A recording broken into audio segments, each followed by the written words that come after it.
Assalamualaikum warahmatullahi wabarakatuh. Selamat datang di channel YouTube Borin Vlog. Di kesempatan ini saya ingin mengulas mengenai sejarah Kabupaten Bantul dan juga asal-usul dari nama Bantul itu sendiri.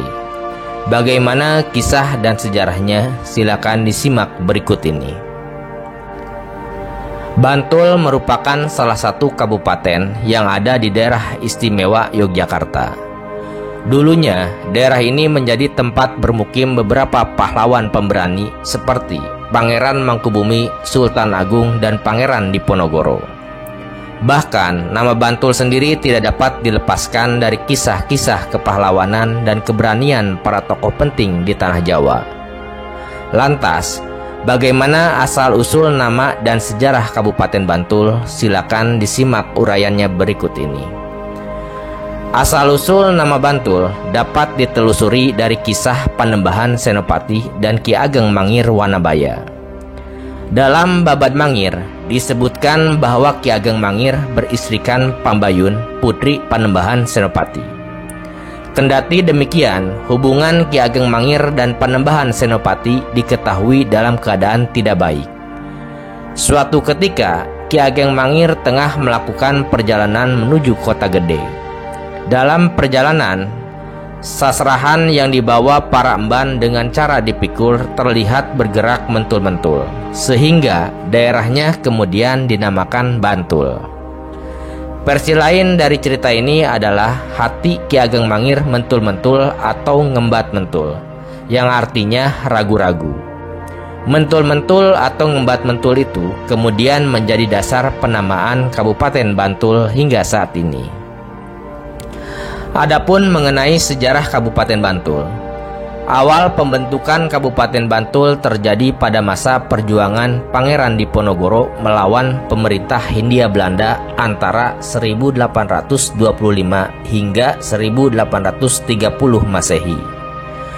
Perang Diponegoro meletus pada 27 Juli 1825 ketika Belanda datang ke Tegarejo untuk menangkap Pangeran Diponegoro. Namun, upaya penangkapan tersebut gagal karena Pangeran Diponegoro telah menyingkir ke desa Selarong, Bantul. Pertempuran antara Pangeran Diponegoro dan Hindia Belanda mulai mereda pada tahun 1830. Usai Belanda meredam perjuangan Diponegoro, pemerintah Hindia Belanda membentuk komisi khusus untuk menangani daerah Post-Stedtland.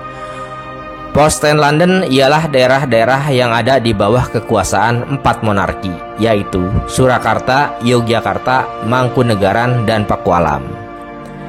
Pada 26 dan 31 Maret 1831, pemerintah Hindia Belanda dan Kesultanan Yogyakarta akhirnya melakukan kontrak kerjasama tentang pembagian wilayah.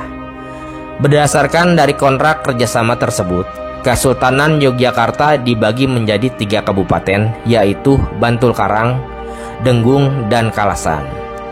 Sebagai bentuk penindaklanjutan pembagian wilayah itu, pada 20 Juli 1831, secara resmi ditetapkan pembentukan Kabupaten Bantul yang sebelumnya disebut Bantul Karang. Seorang prajurit Kesultanan Yogyakarta bernama Raden Tumenggung Mangunegoro kemudian dipercaya Sri Sultan Hamengkubuwono V untuk memangku jabatan Bupati Bantul pertama. Berdasarkan peristiwa tersebut, setiap tanggal 20 Juli diperingati sebagai hari jadi Kabupaten Bantul. Seiring waktu, Bantul memiliki beberapa julukan, diantaranya Kota Geplak, Kota Gerabah, dan Sahara Panjapa. Kota Geplak, Bantul memiliki kuliner khas dan legendaris yaitu geplak yang terbuat dari parutan kelapa dan gula pasir atau gula Jawa.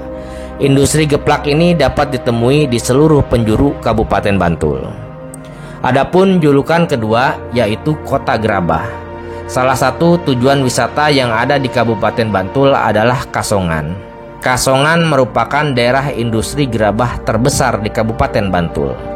Hasil kerajinan dari gerabah yang diproduksi di sana umumnya berupa guci, pot, hiasan dinding, meja, kursi, dan sebagainya. Adapun julukan ketiga yaitu Sahara Panjapa. Di Bantul terdapat sebuah objek wisata yang cukup terkenal bernama Gumuk Pasir Parangkusumo. Gumuk pasir ini mirip dengan gurun Sahara di Afrika. Oleh sebab itu, Kabupaten Bantul dijuluki sebagai Sahara Panjapa. Nah, seperti itu kisah awal penamaan dari Bantul dan juga kisah sejarah dari terbentuknya Kabupaten Bantul. Terima kasih sudah menyimak di channel YouTube Boring Vlog. Silakan simak kisah sejarah maupun dongeng, legenda dan cerita rakyat yang tersedia di channel ini. Terima kasih atas perhatiannya. Assalamualaikum warahmatullahi wabarakatuh.